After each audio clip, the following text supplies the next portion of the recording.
This week on The Communicators, Representative John Shimkus of Illinois. He'll discuss the government's role in emergency communications, the FCC, and the status of the transition to digital television. Joining us on The Communicators is a member of the House Telecom and Internet Subcommittee, Representative John Shimkus from Illinois. Thank you, sir, for joining us today. It's a great honor to be with you. Thanks for having me. Mr. Shimkus, as you look at your responsibilities on the subcommittee, do you have issues when it comes to the world of telecommunications and technology that you're very passionate about and things that you keep a close eye on? Yeah, I do segue into the emergency services sector. One of my first pieces of legislation was making 911 the national cellular number. It seems like something you would need to do, but we had to do that legislatively.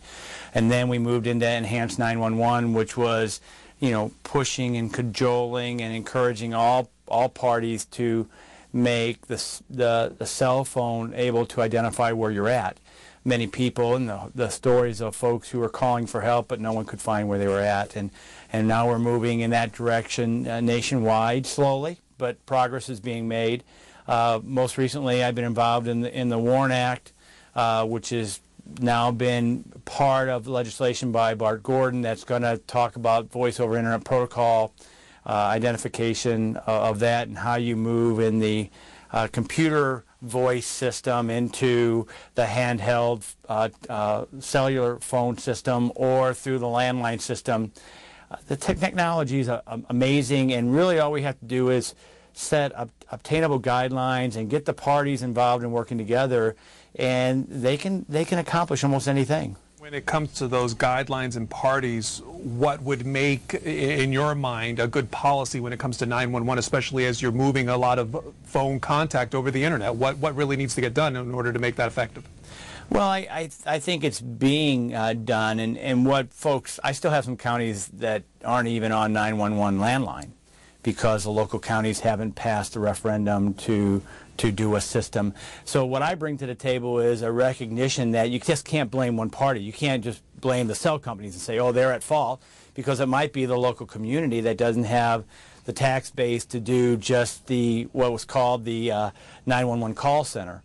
Or it may be the interconnection between the local landline company and how they work interoperably with the cell companies or with the emergency services folks. And so part of what I have tried to bring to the table is not blaming either one of these sectors, but trying to encourage them to work together to get to a point where 911 now is the national cell number. We are moving aggressively and having enhanced 911. The big challenge is now that I'm working on is in the emergency services communication across the spectrum for firefighters, police, and that's really going to be affected by the digital transition and the auction, which we've been observing. And this concerns with something called the D block. Could you give your thoughts right off the bat before we talk about more of the emergency communication services? How, I guess, the end result of the D block, tell our viewers, what happened, and can you tell our viewers also, in your opinion, why it happened? Well, first of all, it's the 700 megahertz is split into different blocks, and the overall auction was, if you look at it based upon the last auction, financially it was successful, but we feel that the projection for revenue to the federal treasury should have been much more, and the question is what happened to the D block, which is your question. Another question is what happened to the C block, which is another question. And really you need to talk to people who really wanted to bid to have access to the spectrum as to why their bids were low. And I think they would tell you that as government intervenes and puts on more qualifications, or there's uncertainty because you don't know exactly what the government is going to ask for, why put in a lot of millions of dollars into a D block when you don't know what the end product is that you're going to be asked to do by the other participants? So that's probably the main reason why we didn't have the bidders in the D block auction, because of the uncertainty in what they were actually buying. I mean, who's going to buy something that they don't know? It's like buying a car without taking it for a test drive. And are you specifically talking about the requirements for the public-private partnership when it comes to an emergency communication system? Exactly. I mean, because they weren't clearly spelled out. And so... Which, in your opinion, something the FCC should have done to begin with? It's helpful. Again, you're not going to buy a car without taking it for a test drive. There was an unknown entity there. And how they were going to be required to provide. The D block was a strange phenomenon because it was going to be a private-public sharing of the ability of a private entity to use it, but the public entity, in the event of emergency, would then have access to that spectrum. How and when that happens, under what requirements, that's what made it difficult, I think. A bad idea to begin with, do you think? No, it's kind of like a volunteer fire department. I have many of them in my districts. These are volunteers. These are young men and women who have jobs on the farm but are willing to throw down, get off the tractor and go to the fire truck when there's a fire. I think the premise is have a spectrum which the public can use an everyday aspect, but when there's a fire, clear off the people who are just using it to talk to, Aunt Mabel, and allow it to be used in those critical moments like in a Katrina or a September 11th. So I don't mean to sound alarmist. Should we have another catastrophe or national situation like we've had before, what's the status of our emergency communication system, and what are your concerns? Well, it's embarrassing. I've said it numerous times on the committee. We as the public policy guys, I don't want to be the elected official on the telecom subcommittee that we have another Katrina or September 11th, and we've got firefighters not being able to talk to police officers, and there's loss of life. They're going to look at us and say, guys, what are you doing? So we need to move rapidly, get this fixed, because there's still going to be a build-out time. Even though the auction occurs, you still got a build-out time to allow the public safety folks then to have this interoperable. That means for many of them it's going to be new handheld equipment, standardized equipment across the country. Another thing that I think probably hurt that was I think there was a requirement for a 99.3% coverage of the nation. That's a big lift if you're going to have a nationwide system. Even the big cell companies, have major footprints, and then they sell, or you have a roaming charge, or they have an agreement to pick up other towers. That's a pretty big lift to have a 99.3% coverage from one system. The FCC is currently taking the comment period concerning the future of the D block and what should be done, specifically when it comes to communication. Some of the other wireless news services say that as far as the suggestions are coming in, some include, say, the New York City Police Department saying that the spectrum should be done on regional blocks rather than a nationwide block. There's an economist from Duke University who says there should be an exclusive buyer mechanism, whatever that is. I guess, how do those sound on its face, and I guess what would your proposal saying to make it more successful next time around? Well, I think, who doesn't really respect the first-line responders like in the New York City area where, of course, the catastrophe, they're very on edge of pushing this at the front. I think that regional response is a response to the requirement of a nationwide system of 99.3 and then the underbidding and the mess we have now. My concern is we need to get these comments and we need to move rapidly so we're moving forward. A lot of us, I was fairly skeptical at sometimes about this public-private sharing of this whole spectrum, and should this be of a national interest so much that we just have a D block set aside, and then it's a federal requirement to help standardize this nationwide. But the financial cost for that in this environment, it seems to be overwhelming, and that's why there's this sharing approach. But before we move away, will the subcommittee be holding hearings on this very topic? We have a hearing next week on I don't know what it's on. It's part of the digital transition, if I recall. And that's right. And of course, the digital transition predicates the selling of the spectrum.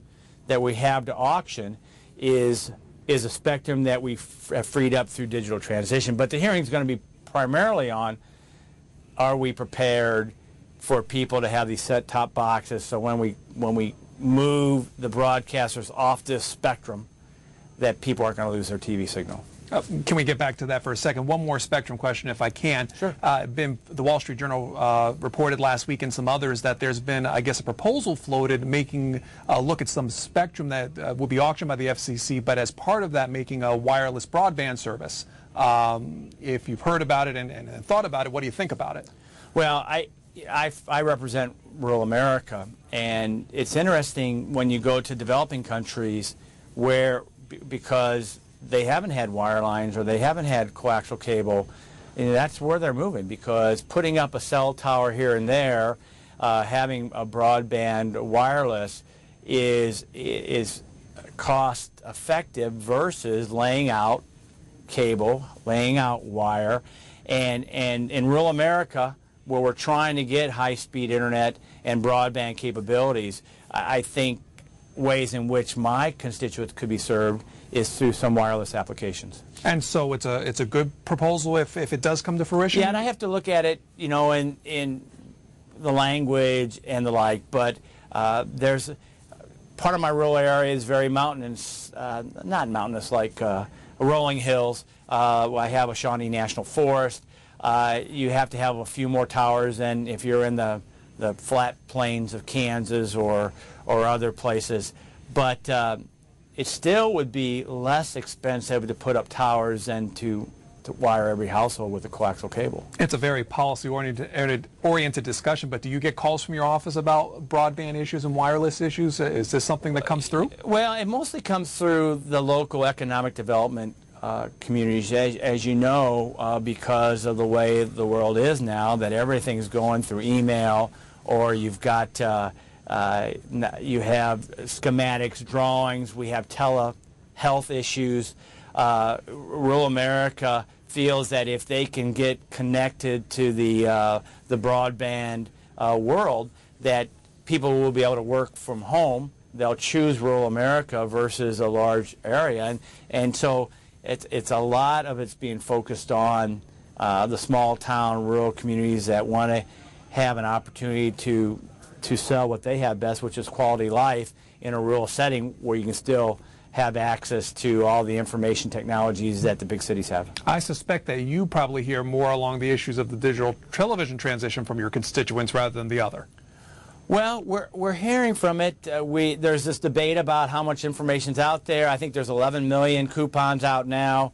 The analysis is that that's good. That means information's going out. We didn't budget a lot of money for advertising. We're relying on the industry to do that, either the radio broadcasters, the TV folks, or the people who are selling digital TV. We're hoping that they pick up the slack. A lot of coupons are out. There's going to be a test run, as you know, in I think Wilmington. Is that a good idea? I think it's great. I think it's a great idea. Now, it may cause.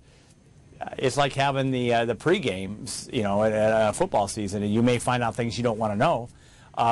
But I would rather have a test run than not. But I'm one who believes that we've got to have a cutoff date, because we can't move. Going back, these are related, because you can't move to giving our first-line responders full communication if you don't get these people off that spectrum. So the sooner people move, the sooner we can get a system in place in which our firefighters can talk to our police officers and our Homeland Security and the state emergency management folks. From the information that you receive, how smooth of a transition do you think it will be?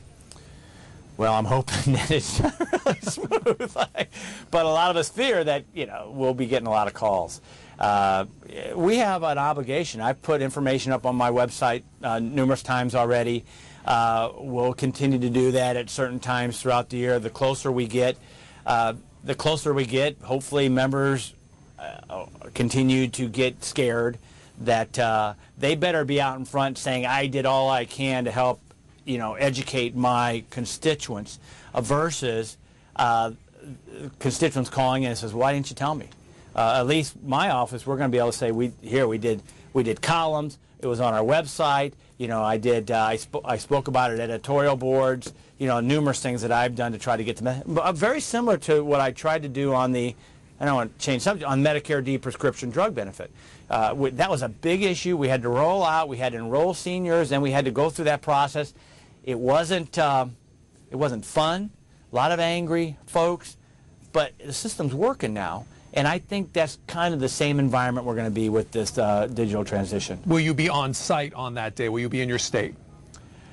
I probably will be. And can I ask one more question? You said initially when you made your comments about this, you said that we've allotted enough money for education purposes and you were depending on outside forces to help with those education purposes. Do you think enough money was set aside by the government for this? And how would you rate what's being done by the outside forces, cable, broadcasters, etc.? Yeah, I probably said, I know we've allocated money. I'm uncertain whether it's enough, but from our end, but I really never believe that government does a very good job of advertising. We're not in the advertising business as far as government programs, government policies. The private sector, who is the sector that's trying to reach consumers and sell goods, they're the ones the folks who want to sell these high definition digital TVs with the high definition receivers. They're the ones that want people to go to the market and buy the TVs. The TV stations who want to, remember, this is free over-the-air TV. This is something that I think a lot of the public has lost sight of because of everybody buys services now through cable or direct satellite. And you know, this might open up a market for people, and I hate to say this here on C-SPAN, that people will then go back to free over-the-air TV, and they'll have multiple channels and high pictures. But, you know, it's like Mayberry. We haven't lived in that world for a long time on free over-the-air, and so I think a lot of people, this transition is going to come and go. They're not even going to know it because so many people are either connected to cable or they're on direct satellite already. Our guest this week on The Communicators is Representative John Shimkus with the House Telecom and Internet Subcommittee. Sir, you also serve as the ranking member of the Subcommittee on Oversight and Investigations. Currently, Chairman Dingell not currently, but previously, Chairman Dingell launched an investigation of the FCC and its practices. Could you give us a status report of that investigation? Yeah, and this is really a bipartisan approach. You know, that's our job as the Oversight and Investigation. I'm the ranking member, which means I'm the senior Republican. You know, part of our problem is, incredibly, that we didn't do a good enough job of really scrutinizing federal agencies. And as conservative Republicans, we ought to. It doesn't matter. It shouldn't matter who's in the White House. That should be our job. So the FCC is has a lot of things on its plate. They have rules when they go into formal session. There's really not rules in the other parts when they prepare to go to session. So this is kind of a look at that whole process and should there be more formalized rules prior to and the like. I think it'll amount to, I don't think it'll amount to a lot. I think it will allow us to become better educated. It will help us understand what the FCC does and doesn't do, and maybe it'll help the public policy debate, and maybe they should have, you know, more formalized rules prior to the actual hearing than what they seem to have right now. Was the investigation a good idea in the first place? Well, that's our job. I mean, our job is oversight and investigation of the committees of jurisdiction that are under our area, and FCC. I mean, we've done it on EPA and all the other federal and Department of Energy. We have oversight investigation hearings all the time. We haven't had this one yet. We've had a lot of other ones on food and drug issues, multiple ones on those. So I don't think it's harmful. It's doing the job that we're supposed to do as the legislative branch versus the executive branch. It doesn't mean you find a crook, and that's my point sometimes to my colleagues. There doesn't have to be a criminal every time. It's just looking at how we operate and hopefully more transparency in what the executive branch is doing. And, you know, as part of the media, I think most of us believe transparency is good. Has the FCC been cooperative? I think they have. there was a lot of, it seemed like, cantankerous language going back and forth. When I first became ranking member, I've only been ranking member at the beginning of this year. It seems like things have calmed down. It's no different than a competitive athletic field when you have two teams banging heads against each other, and then you kind of go out for a beer after the game. Everybody's doing their job. They have what they feel is their authority. They don't want legislators meddling. We're legislators. We like to meddle. So that's, again, the way the system works. And I don't think there's really hard feelings on the aspect as long as we do it in a professional manner. Sometimes it gets carried a little bit in the trying to find the crook and criminal under every rock, and there doesn't have to be one every time. When do you expect a conclusion to the investigation and a report? Well, I think we were expecting to have an oversight hearing at some time, and one hasn't been called. I don't think there's one on the schedule, and that's based upon the calendar. Who knows if one will come up? As far as the work of the subcommittee that you're on, the House Telecom Subcommittee, you said that next week you have a digital television transition. What do you expect as far as your issues from here on to the rest of the legislative year? What kind of things will you be concentrating on? Well, there's this lingering issue about the USF fund, Universal Service Fund, and that's a tax on everybody's phone bill. A lot of people don't know what that's for. The original design was to make sure that we connected rural America up with phone service. Rural America basically has phone service. That USF has now been segued into cell opportunities. But there has been some abuse of the fund, as all funds that are involved, and so there are some people who want to shut down that now, thinking everybody's covered. There's also some of us that say, going back to the wireless broadband or broadband access, some people say, well, let's segue that fund to broadband access for all Americans. And that would, again, talk about hitting rural issues. So that's a lingering debate. My friend Lee Terry from Nebraska, along with Rick Boucher from Virginia, have a bill on the Universal Service Fund. I hear Joe Barton from Texas, the ranking member of the full committee, has another one. They're not going to be the same. And that's kind of how legislation starts getting made, as you get two different sides. They stake their positions out, then you try to move to some middle ground. Any thought, this being an election year and into the next session of Congress, what your committee will be doing? Will there be a change in the tenure of what kind of topics you'll be tackling? Will there be new issues coming up, do you see, with the introduction of a new Congress? Well, it's not also the introduction of a new Congress. It'll be a new administration. And a lot of people see some of these issues bubbling up that again, people are the language out here is teeing it up. It's, putting the ball on a tee, getting ready to whack it. The question is, when do you really whack the ball? Will we whack it at the end of this year and try to move legislation? Probably not. I think with the election and everything else, we're going to kind of march in place. But this legislation's all getting prepared, debates, you guys are covering it, so that when we pick up in a new Congress based upon a new administration, what are their priorities? What are they asking the legislative branch? I think most people believe that Democrats will remain control of Congress, depending upon who the executive branch is.